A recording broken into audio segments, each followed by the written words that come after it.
Okay, I'm going to go through some notes on the universal law of gravitation. These are going to be quick because we've talked about this a couple of times in class, but this is the law, really the real way that gravity between two objects is calculated.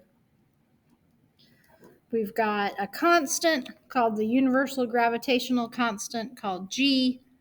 That's a crazy number, 6.67 times 10 to the minus 11, and then a whole bunch of units. That's multiplied by the mass of one object times the mass of the other object, divided by the distance between their centers, and that is squared. Okay. This is really the way that all gravity between objects works, but this is the one that we're going to use when we're not near Earth or another planet's surface. This is valid for large bodies like the Earth and the Moon, or the Earth and the Sun, something like that. We talked about how with this law, I'm going to skip around a little bit again because we've done a lot of these notes, but it's directly related to the mass of the object. So as mass increases, force increases, and that's a direct linear relationship. So we would call that direct, or force is proportional to mass. And then we also said this is inversely related, so that's the force, is inversely related to the square of the center to center distance between the two objects. And that's the graph that looks like this. We see that our force drops off significantly as distance, or R, that center to center distance, increases. This is an inverse squared description, and this would look like 1 over r squared. F is proportional to 1 over r squared. Okay. We said that we're not going to use any actual numbers in this because those numbers are really big. This is a very small constant. These masses will be very big. This value would be very big, especially because it's squared. And we don't really need to worry about that stuff in this class. What we want to know is, as we change one thing, like mass, for instance, or distance, how does that impact the value of the force? And that's where we call these factor of change problems. And we're going to use what I call the rule of ones. So everything equals 1, mass 1, mass 2, distance between their centers. So force of gravity is 1, and then we're going to change whatever we need to and see how the force of gravity changes. So let's say one mass is tripled. So now M1 equals 3 instead of 1. If I put these back in my equation, when I do it this way, I don't have to worry about this gravitational constant because it's always the same number. I can just discount it altogether. Really what I'm doing is comparing my one's situation and then my situation with something that changed. So G would pretty much cancel out anyway, but I don't have to worry about it.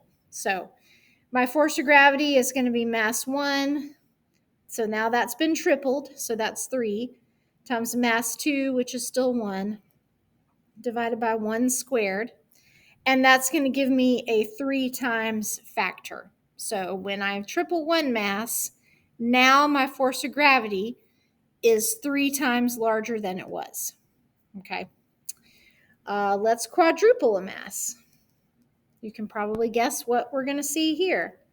Now we've got 4 times 1 divided by 1 squared, and that is a 4 times increase. So I quadrupled a mass, 4 times increase. These two demonstrate this direct relationship here, this linear increasing relationship between mass and force. Okay. All right, now let's look at some changes to distance. Distance is, again, being that center to center distance. So if we kind of drew that out, it would look like that, roughly. Okay. Okay, so we're going to say that distance is doubled. Force of gravity. I'm not changing any masses, so I'm going to have 1 times 1. Anything that does not change, you leave as 1. Okay, that's how this method works. I'm going to divide that by 2 because this is now doubled. I have to square that. Okay, this is a really important part of this that's easy to forget to do, but it's critical because this relationship includes this distance being squared. Okay, so now I have 1 over 2 squared, which is 4. So my force has been cut by a fourth if I double my distance. That's where we see this inverse square relationship, okay? And that's why this drops off so steeply, because it's inverse, but it's also square. Let's say we quadruple distance, okay? So now, again, we've got 1 times 1 for our masses. We've got 4 squared on the bottom. So that's going to be a 1/16. Now, when I quadruple my distance, that's a big change to distance and it's squared. So my force is going to be 1/16 of what it was. Okay. Let's do a couple where we cut distance, see how we deal with this fraction. So we've got r equals 1/2 here. So it's being cut in half. So I've got my force of gravity is 1 times 1. I'm dividing by 1/2 squared, which is 1 divided by 1/4. And when I'm dividing by a fraction, if you recall, you're multiplying by the reciprocal. So you end up with 4 on the top. So when I cut that distance in half, when I bring my two objects closer together, now I'm increasing my force. Okay, so again, inverse relationship here. Increasing distance decreases force.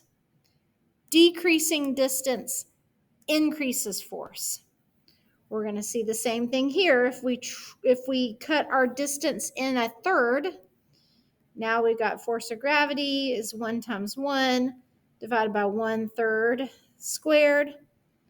That's 1 divided by 1/9. And then as we flip this fraction, we multiply by the reciprocal.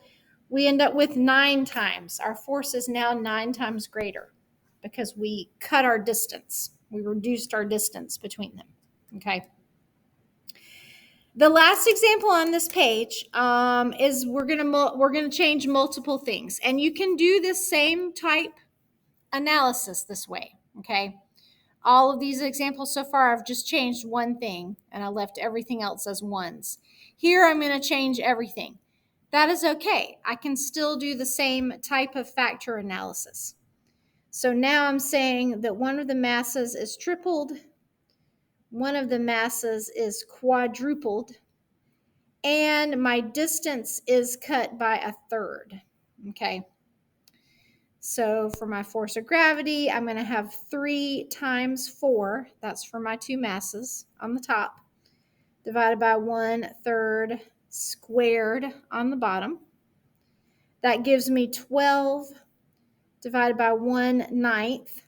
And that's going to be the same as 12 times 9 when I flip this fraction. I can't really do a good flip on this video, but I'm going to flip this fraction and multiply by the reciprocal. And that's going to give me, I think it's 108, if I remember my times tables correctly.